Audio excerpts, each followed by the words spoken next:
It's midweek action time again. The Premier League games are coming thick and fast, just like that. And we are well into the run-in, more formally known as the business end of the season. But we've got to go into the FA Cup to understand why we're doing these predictions. See, as you saw, as most people will be knowing, the semi-finals took place this weekend. But we have to go to the stage before that, the quarter-finals, where 6 Premier League teams were participating, leading to 6 games being postponed in game week 29, which we're going to be predicting today. Okay, let's start it. But before we begin, I want to give a special shout out to Agastya. So if you guys also want shout outs, Agastya got a shout out because he commented down below and said why he deserved a shout out. So if you guys want a shout out, please comment down below and give a reason why you think you deserve a shout out. Now let's begin with the predictions. First game, and it's the big one, almost the match of the week. Yes, Arsenal versus Chelsea. It's the top of the table against 9th position strugglers, Chelsea. Chelsea had no Premier League action on the weekend. They lost 1-0 to Manchester City. So many chances, but they didn't take any. Yeah, they could have easily Won that game. Nicholas Jackson's They chances. played really well. Jackson, to get into those positions where he could easily score, was very good, but then at his end product was absolutely not really worth of a Premier League player. So that is where Chelsea lost the game, and then with Man City you never know. They are going to score at least once or twice in a game at any cost. They were not at their best, but still they could manage a goal and they could win. Bernardo Silva kind of... That's the way Man City function kind of. Yeah, he wanted to make up for the... I think he made up for that penalty, the horrible penalty what he did at that Real Madrid game, which dashed the treble hopes. So yeah, he won. He was trying, and then he was working really hard. But he's made and up he could for score. Yes, that was good. Coming back to the topic of Arsenal against Chelsea, Arsenal put an unconvincing 2-0 victory over Wolves over the weekend. Martin Odegaard's return would be a sight for sore eyes for the Arsenal fans, and scoring a 95th minute second goal for them. Now, interestingly, Arsenal have not lost back-to-back games at the Emirates Stadium since 2 years ago, April 2022. Okay. And they've not done so without scoring since 2020.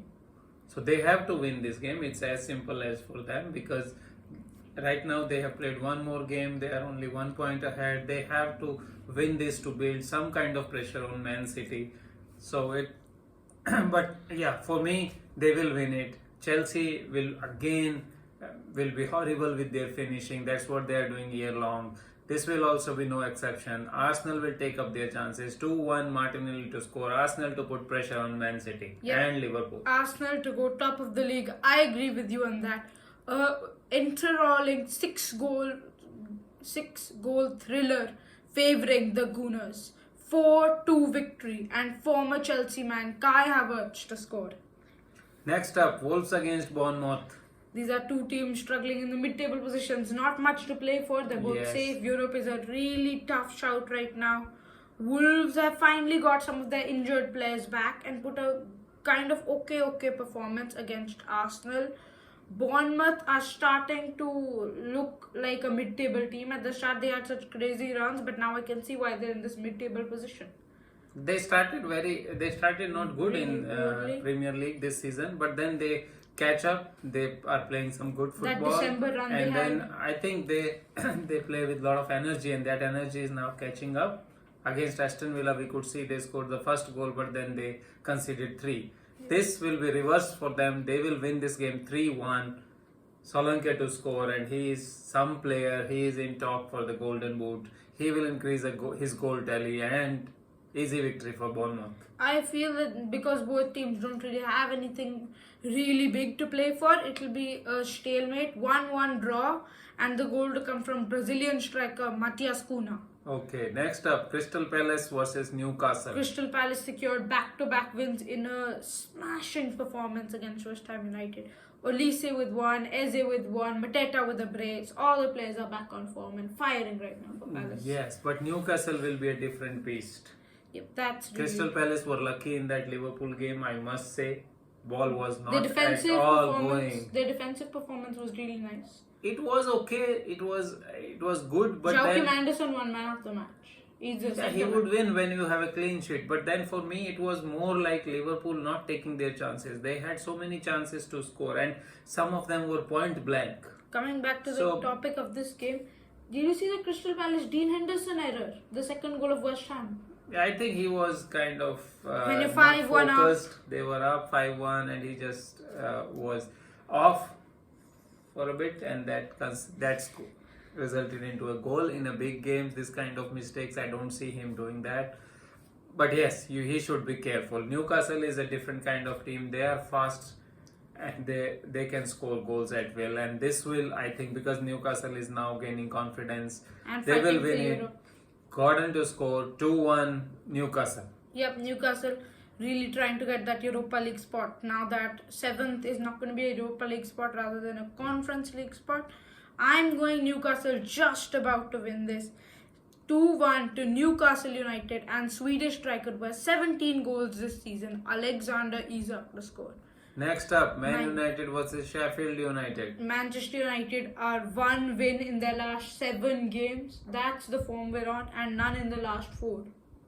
Okay, that is surprising. But I think their FA Cup exploits in between are making us feel like they are playing and winning. But in Premier League, you are right, they are in not a good form. I think they are nowhere near to Champions League now. Yep, now The that's only what thing I'm that going even with. Europa League for me is far away. The only thing they can hope is Conference League now. And this game against Sheffield United. Sheffield is another team which is rock bottom. They're and they have nearing no the confidence. mathematical point of relegation. Yes, so this will be a victory for Man United.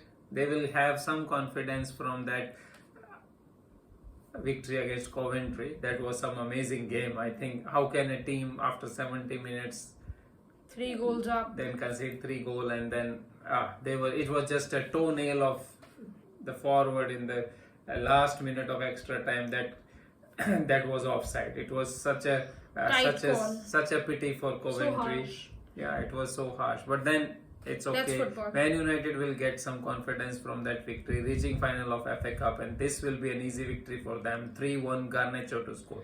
I've recently realized that Manchester United don't actually get their forwards to score the goals.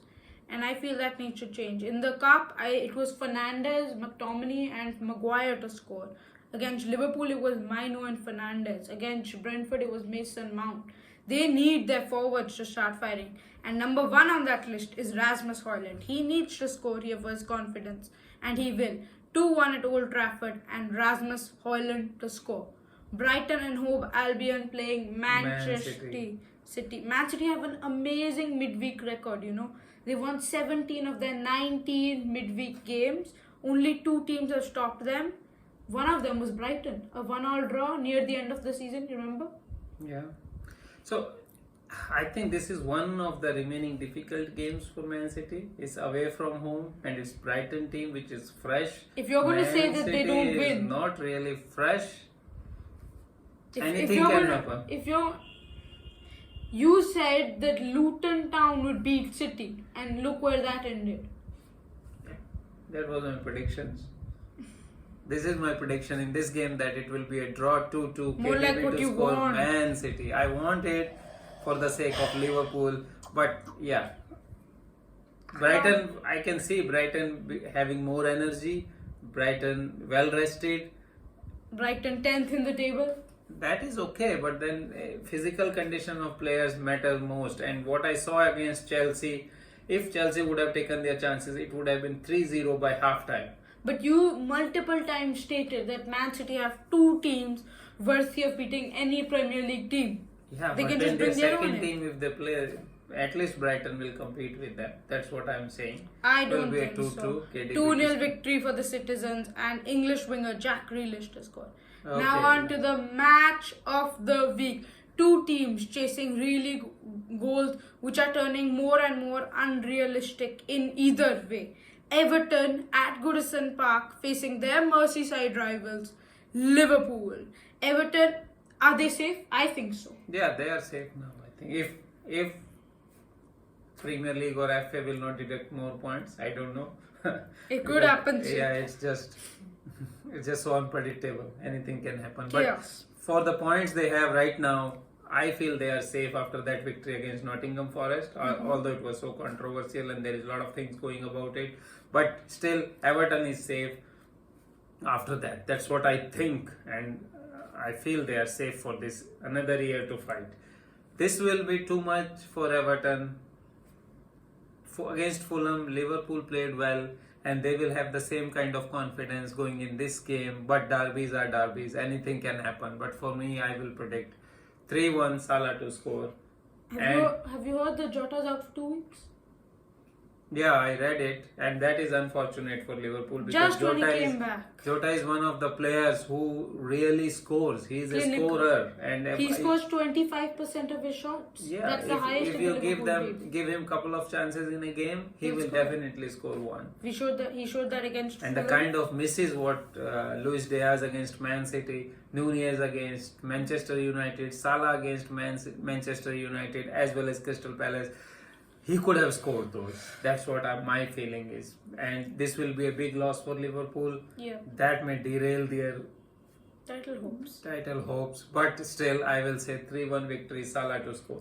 As you said, derbies are derbies. So it's really a different atmosphere when derbies come. Even though Everton are probably going to be safe now, that's one good thing. Because if Nottingham won, they would be right in the thick of the relegation. And that I wouldn't like to play them at that point, because then they'd really need the win. Now they're basically playing for the pride of the city, and that's why I think it'll be difficult being at Goodison Park. But I'm a Liverpool fan. I've got to back Liverpool here.